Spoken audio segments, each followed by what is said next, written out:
welcome to Book 101 Review. Book 101 is all about the books that I read for the last 40 years. And today I have my special guest. She's a licensed psychologist, relations expert, and of course, award winning author too. No other than Miss Dale Atkins. Welcome, Miss Dale, on Book 101 Review. And can you please introduce more about yourself that I miss? Thank you, Daniel. I'm so delighted to be with you, and I appreciate your featuring the turquoise butterfly. You asked a little bit about me, and thank you for doing that. I am a licensed psychologist, and my specialty is working with families. And I studied child development when I was getting my doctoral degree.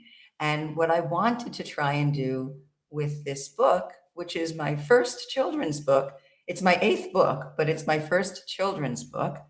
And what I really wanted to do, Daniel, was to talk about intergenerational relationships. This is a story of a grandmother and her granddaughter, and to focus on the eternality of love and patience and compassion and transformation, so that the butterfly theme in the book talks to the butterflies in the little girl's belly, as well as how we all change and transform just like a butterfly.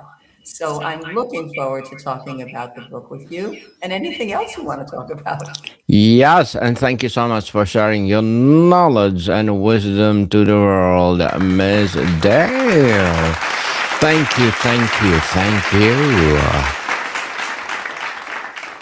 So, the turquoise butterfly is evocative. How does this symbol function as the heartbeat of your story? Well, the story was really inspired, Daniel, by my mother, whose name was Sylvia, and the main character is Grandma Sylvia. And the story speaks about how she is like a butterfly. She's flitting around and she has a lot of energy and she's adventurous and she never wants to miss a moment, but she is very, very engaged and she's very beautiful. And she, 1 month, 1 week a year, she spends with her little granddaughter, whose name is Victoria. And Victoria, as I said before, sometimes has butterflies in her stomach. And she loves nature and she loves adventures, and she's curious, but she's very hesitant. And sometimes she's very anxious. And she is with her grandma, who wants to go on all these adventures, and she loves her grandmother. And her grandmother envelops her in a butterfly hug and does all these things, but the little girl is a little bit hesitant. So the story is really how, like a butterfly, they transform not only each other, but their relationship and themselves. And as we watch them watch butterflies, and the butterfly is in the caterpillar form, and then it's in the chrysalis form where it's struggling, and that's where all the struggles are. And then it becomes a butterfly and it flies free. And in the course of the book, they have these wonderful adventures. They do all kinds of things together. And then towards the end, the grandmother, it's over 3 years, the grandmother passes away. And the little girl realizes that she has within her all of the strength and the resilience and the wisdom and the lessons that she learned from her grandmother, and that her grandmother is always available to her. All she has to do is look for the butterflies and think of her, and she's internalized those lessons. So that's really the story. And I wrote it because I wanted people to be able to, number one, feel comfortable talking about the inevitable, the death of all of us, but yet the life that lives beyond us, the incredible ability we have to stay connected through our memories, through our stories, through energy. And when this little girl sees butterflies, she knows that her grandmother is not too far, and she thinks of her wisdom. Yes, and thank you for that. wisdom you shared to us, Miss Adele. What was the initial spark, an image, a question, or personal experience that compelled you to write this book?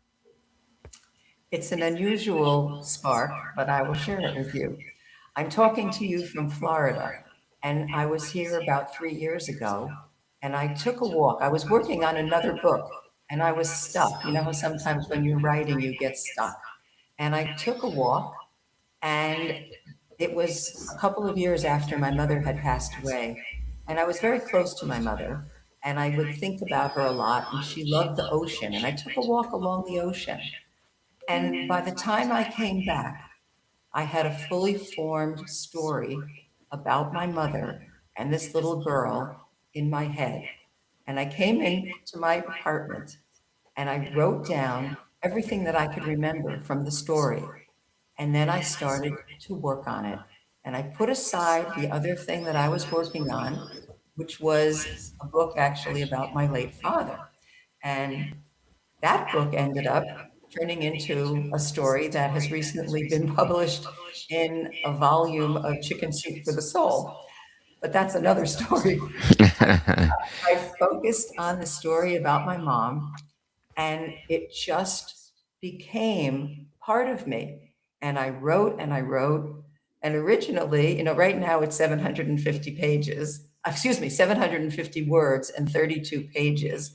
But originally it was about 5,000 words. As I said, I'd never written a children's book before. And so then I started refining it and cutting it and working on it. And that's how it came to be. It was really an inspiration that came to me on a walk. Well, an interesting and empowering book as well, Miss Dale. Without giving away spoilers, how would you describe the central transformation that the protagonist undergoes? I love that question. I think they each go through transformation, but the little girl, her transformation is the most, I think it's the most telling about that we have choices on how to deal with situations that we're dealing with, how to, obstacles. She was she was hesitant and nervous about packing to go to see her grandma, and there's an illustration of her on the train clutching her backpack, to her belly, and you can see that she's very tight and very nervous. And then she gets off the train, and her grandmother wraps her around her and holds her in a butterfly hug, as I mentioned. And by the way, the butterfly hug is used in somatic therapy. You wrap your arms around yourself and you tap on your shoulders or around your neck alternatively, and it calms your nervous system. So I tried within the book to put in actual techniques that help us to calm ourselves. So she's with her grandmother and they're in the garden and they first notice the caterpillar. And then they go and they have these adventures, and she's very excited, but again, a little nervous. And then they're going out in the water and they get separated. And she gets very nervous, and her grandmother says, "Lie back. Let the wave, let the water and the current take us down, but let's look at the sky and sing a song that will make us calm." And they sing a butterfly song. And the grandmother makes up this song, and it's butterfly, butterfly in the sky. And they sing it together. And the little girl becomes calmer and she becomes more brave. And then they go back to their house, and the next day they have another adventure, but it's not quite as stirring as the other one. And the little girl's transformation continues because her grandmother is very, very tired from being in the water and trying to take care of her granddaughter. So the little girl now is taking care of her grandmother and bringing her tea and watching her carefully. And so she is becoming a little braver and a little bit more of a caregiver. And then after that summer, she goes back and she starts planning what some of their adventures will be rather than relying on her grandmother to do it. And they come back the next summer. So her transformation is becoming older, but also becoming more bold, more confident, more creative. And in the next summer, they do things that she wants to do. And wouldn't you believe that they go into the butterfly farm and they take a trail and they get lost? And it's the grandmother who gets a little bit fluttery. And it's the granddaughter who decides to sing the butterfly song so that the grandmother will calm down. And she sings the song, so she's a problem solver. And a ranger hears the song and finds them and brings them back to the trail. And so the little girl gets the confidence that she can handle situations that are difficult. Again, more of her transformation. And then the next summer, she is coming back. They do all kinds of things. And then, unfortunately, the little girl finds out from her mother that her grandmother has died. And her transformation then is that she looks for all the butterflies and she remembers how to sing the song. And she delights in looking at the pictures that they shared of the activities they shared. And she decides that she's so brave, she's going to go to camp. And she packs her suitcase and she goes to camp and she's a little afraid, but when she gets off the bus, she sees a turquoise butterfly. And when she goes to her bunk, she meets a little girl and they both have the same t-shirt with a butterfly. And she knows that she's going to be okay. So her transformation is over 3 years and we have patience. She takes risks. She does things that she wouldn't have normally done without her grandmother's encouragement. Interesting and empowering, Miss Dale. Turquoise often symbolizes healing, wisdom, and protection. Why is the specific color essential to your narrative? My mother's favorite color was turquoise, and she always loved butterflies. And whenever she would draw, she was also very artistic and creative. Whatever she would draw, somewhere in the picture, there was usually a turquoise butterfly.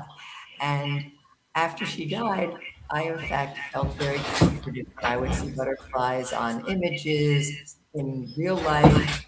I remember walking with my own grandchild in Maine, and we were on a rocky coast and my granddaughter was looking a little nervous because there wasn't a railing.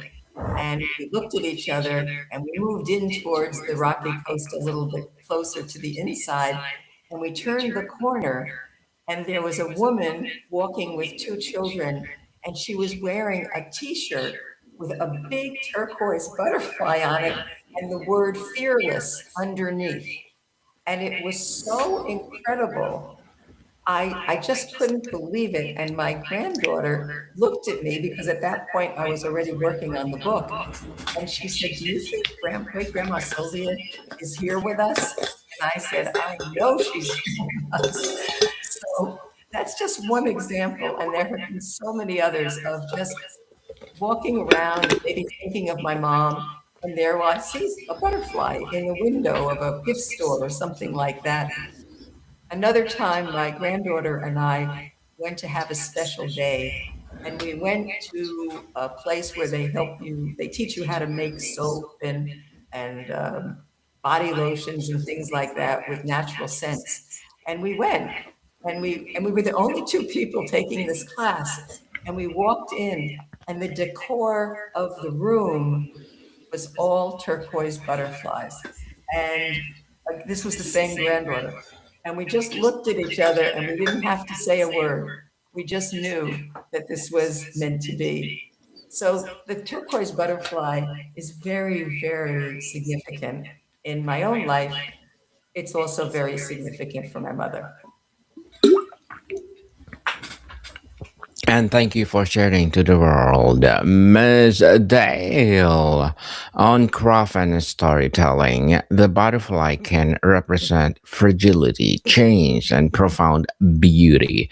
How do you balance these delicate themes with the plot momentum? I really appreciate that question. I think I balance it or I try to, by allowing the reader to understand that every emotion that they have and that the child has is real and needs to be accepted, not judged, not criticized, but be curious about what that feeling is and have the child be able to name it. And then they can talk about all of the feelings that they have and how butterflies are constantly changing and life is always changing. And we can have a feeling at this moment and we can name it, we can identify it, we can sit with it, we can breathe through it if it's uncomfortable, we can sing through it, we can tap our bodies and try and get ourselves to feel a bit more comfortable, but we shouldn't push it away. And I think that by doing that, we balance the delicacy of the butterfly, which is also very strong and very resilient. It's beautiful, but it also, and it flutters, but it needs to rest. And I like to tell children often that, when the butterfly is flying and it starts to rain, the rain is very difficult for a butterfly. So it finds a place and it has to rest and it has to calm itself so that it builds its strength again to, after the rain, to be able to fly around again and do what it needs to do. And we need to rest. We need to pay attention to what our body needs. We need to listen to our bodies. As I mentioned before, the little girl has butterflies. I use language like she has flutters in her stomach, her tummy thumped, her tummy roared, her tummy was giggling with delight, so that children can tune into their bodies and understand what's going on that is really telling them a little bit about how they're feeling, even without language. The body has the language. And the other thing about the butterfly is that it's a symbol of hope for so many people. And many people, particularly children, when they are dealing with death, they can find hope and they can find promise in lives of butterflies. And I noticed that in so many religions and faith traditions, Daniel, that the butterfly does have this very strong power to to rekindle life, to give hope, to give a sense of wanting to go on through difficult times. And it's a symbol of resilience. So all of that factored into the strength and the delicacy, the vulnerability and the fortitude. And that's what life is about. It's about balancing the difficulty with the easier times, but we can't get too attached to either one because we have to be able to handle everything. Miss Dale, tell us, what was the most challenging scene or chapter to write, and why did you test you? The most challenging what? What's the most challenging scene or chapter to write, and why did it test you? I think there are two challenging scenes. One is when they are in the water and they are pulled apart by the current. And the grandmother has to show her calm and be very strong and very reliable for her granddaughter, who is really having a hard time. She can't touch the bottom of the water, of the ground in the water. She is floating away from her grandmother, and she's obviously very scared. And so, trying to make this scene a scene of reality with problem solving. The grandmother has to think very quickly. Lie back, let's sing, let's let the water take us down, and try to calm her granddaughter so that her granddaughter doesn't panic. And so that's one scene. And I think the other scene that is challenging is when the little girl is at school and after school she sees her mother in the play yard and says, and she sees that her mother is looking very sad and she just sees on her face the sadness and she says, "Is it grandma?" And her mother says yes. And she then wraps her child in this butterfly hug and holds her. And the grandmother is remembered at that moment because the mother says to her, she loved you so much. And she says, how will I know that she's around? And the mother says, look for the butterflies. And I think that sharing the news of death with children is important because we have to be strong for them and we have to let them know that every feeling they have is fine. And children process death in their own way. They may cry, they may not cry, they may act as if nothing's happened. It depends on their age and their stage of development. But mostly it depends on the attitudes and the responses of the grown-ups around them. And so when we can be welcoming and present and be there for whatever the child needs to ask or feel, those children seem to do better with processing the death of someone they love. And you know, Daniel, for most children, the first person they'll lose is their grandparent.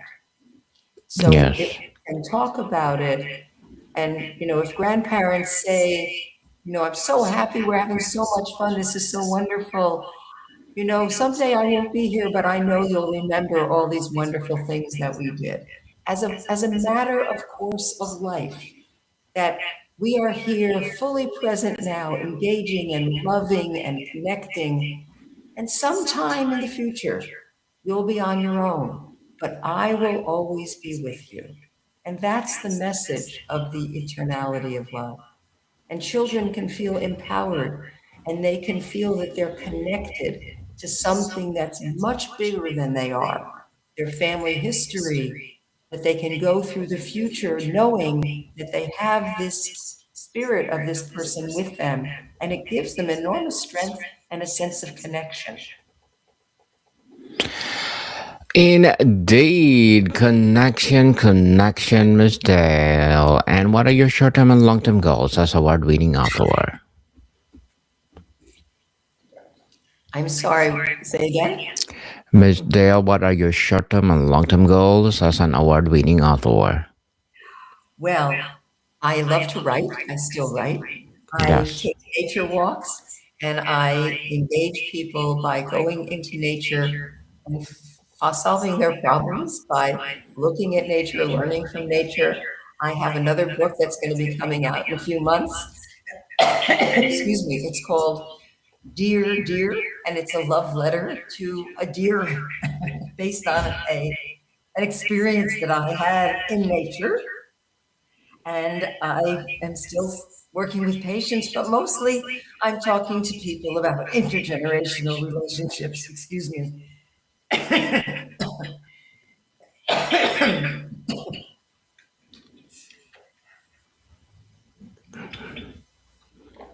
And that's what I'm engaged with. And I'm so happy talking about the book and getting people interested, not only in nature, but in the joys that can happen when we engage with people from different generations. Yes, definitely.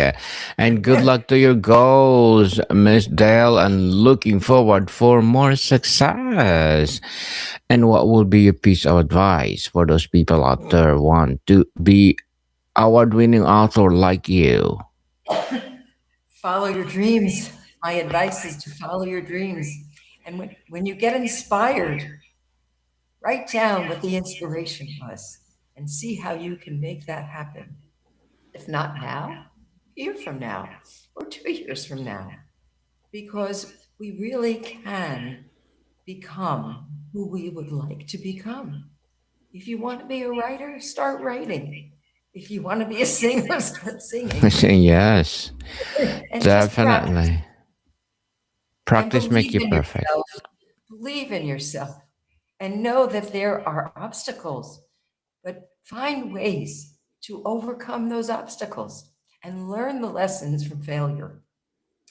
Learn the lessons from the whole journey. It's not all about success all the time. Yes, not Pardon. all the time. Not all the time, people. Success will give you, but try to learn.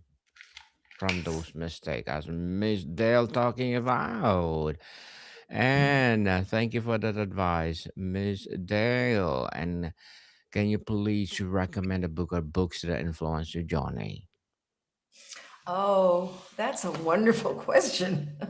I love, I love so many books. I love children's books. I love The Boy, the Mole, the Fox, and the Horse. I Uh-huh. love that book. It's about getting through disappointments. It's about friendship. It's about different personalities, getting to know each other.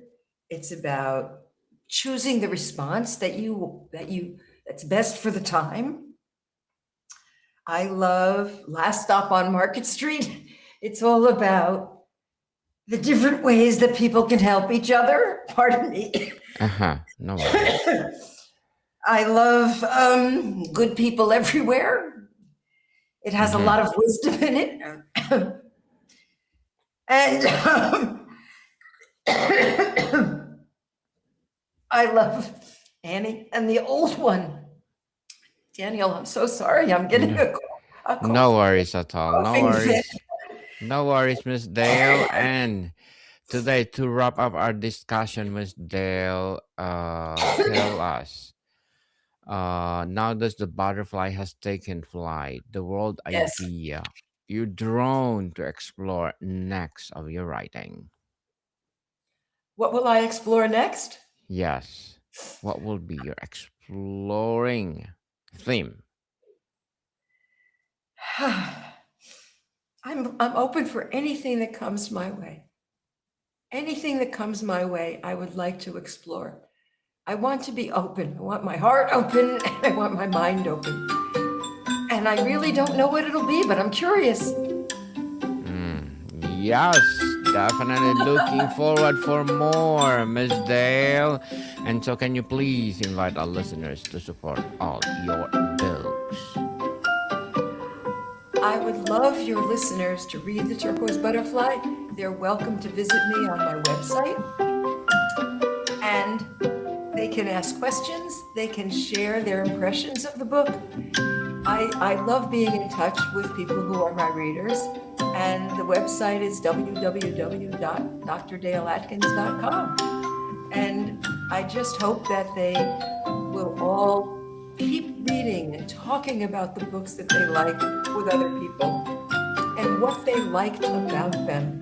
Because every book hits each person differently. It speaks to each person in a very personal way.